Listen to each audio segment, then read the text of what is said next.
Hello everyone, welcome to my channel maths with Priyanka. Lecture 10th start करते हैं। Chapter second logarithm. जो पिछला chapter है उसके मैं प्रैक्टिस क्वेश्चन आपको टेलीग्राम चैनल पे प्रोवाइड कर दूंगी और टेलीग्राम चैनल का लिंक मैं आपको डिस्क्रिप्शन बॉक्स में दे दूंगी। वहाँ जाकर आप प्रैक्टिस क्वेश्चन कर लेना और उनके सॉल्यूशन भी मैं आपको प्रोवाइड कर दूंगी टेलीग्राम में। लोगैरिथम को स्टार्ट करते हैं। फर्स्ट क्या है लोगैरिथम की जो है डेफिनेशन। अगर आपको a x is equal to n दे रखा है, देखो इस फॉर्म में दिया होगा पहले a x is equal to a की power x is equal to a की power x is equal to n अगर आपको दे रखा है, ठीक है। और ए है ना रियल पॉजिटिव नंबर होना चाहिए। ए की वैल्यू कभी भी 1 नहीं होगी, ये याद रखना, नॉट इक्वल टू 1 होगी। अगर ऐसा है तो हम लोगैरिथम में कैसे कन्वर्ट करेंगे। जो ए की पावर एक्स है उस एक्स को हम राइट हैंड साइड पे लिखेंगे और क्या होगा लोगैरिथम में राइट हैंड साइड में क्या जाएगा, लोगैरिथम बेस ए जाएगा और एन होगा। ऐसे लिखने का तरीका है। अगर ए की power x is equal to n हो, सिंपल है, अगर आपको याद ना हो तो जो ए की पावर जो एक्स है यानी कि जो पावर में है, इस साइड क्या लेफ्ट हैंड साइड पे है पावर में, तो उस साइड जाके राइट हैंड साइड पे एक्स आ जाएगा, मतलब पावर वाला राइट हैंड साइड पे आ जाएगा और फिर लोगैरिथम आ जाएगा लेफ्ट हैंड साइड पे। और जो ए है वो उस साइड था ही लेफ्ट हैंड साइड में, तो वो बेस में चला जाएगा और एन क्या आ जाएगा लेफ्ट हैंड साइड में। बस ये याद रखना, एक्स और एन थोड़े इंटरचेंज हो रहे हैं, ये याद रख लेना कि एक्स तो चला गया राइट हैंड साइड पे और एन चला गया लेफ्ट हैंड साइड पे और फिर आपने लोग लगा दिया, लोग ए एन, ठीक है। थोड़ा सा ट्रिक है, वह याद करने का तरीका है, बट ये याद रखना कि आपको ए की वैल्यू कभी भी 1 नहीं आएगी, ये याद रखना है, ठीक है। ए की वैल्यू क्या आ सकती है, 0 और 1 के बीच में आ सकती हैं या 1 से बड़ी आ सकती है, क्योंकि एक तो पॉजिटिव होनी चाहिए, पॉजिटिव रियल नंबर, और ए की वैल्यू 1 नहीं होनी चाहिए। तो बचा क्या, 0 और 1 के बीच में या 1 से बड़ी, ये याद रखना। आगे मैं लो करवाऊंगी जब लोगैरिथम के, तब ये काम आएगी। ए की वैल्यू क्या होती है लोगैरिथम में, जो बेस होता है ए लोगैरिथम में, उसकी वैल्यू क्या होती है, या तो 0 या 1 के बीच में होती है या 1 से बड़ी होती है, ना तो 1 होती ना 0 होती, ठीक है।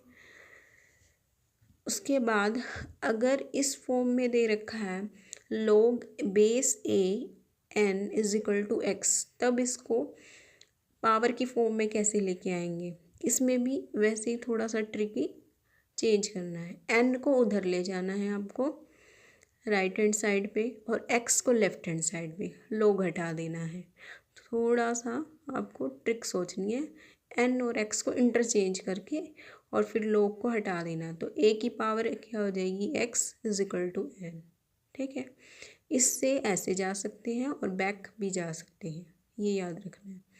अब जैसे 10 की पावर 3 है, 10 की पावर 3 है, 1000 दे रखा है, तो लोगैरिथम में कैसे लिखेंगे, 3 और 1000 को चेंज कर दो, पहले 3 और 1000 को चेंज कर देंगे तो क्या आ जाएगा, 3 राइट हैंड साइड पे आ जाएगा, 1000 लेफ्ट हैंड साइड पे, फिर लोग लगा देंगे, बचा क्या 10, 10 क्या आ जाएगा बेस में, ठीक है। और उल्टे लिखने का तरीका है, लोग जैसे दे रखा है लोग बेस 264, ठीक है।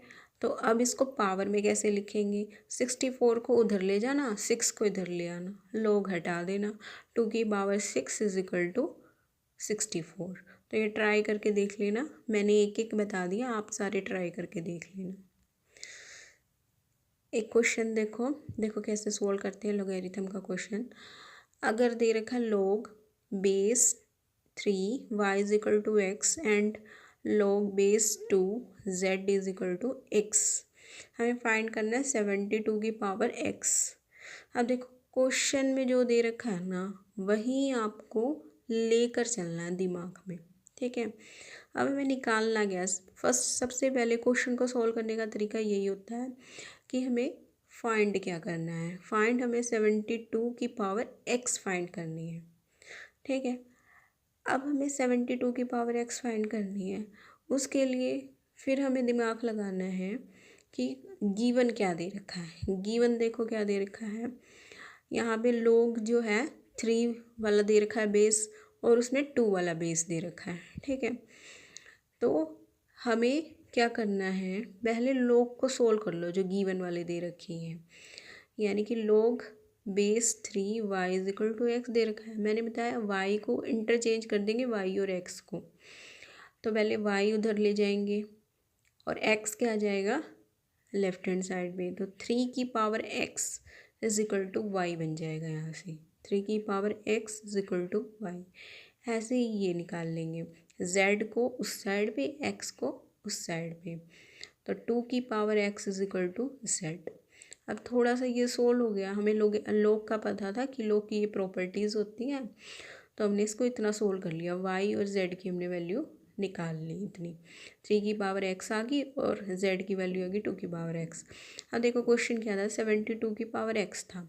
72 को हम क्या लिख सकते हैं, 8 इंटू 9, या तो ऐसे दिमाग लगा लो, या हमेशा जब क्वेश्चन सोल्व करोगे ना तो 72 को प्राइम नंबर में तोड़ दो, क्योंकि यहाँ पे क्या दे रखा है, जो हमारा y और z आया ना वो 2 और 3 में आया, तो 2 और 3 में ही लेके आओ 72 को कैसे भी करके।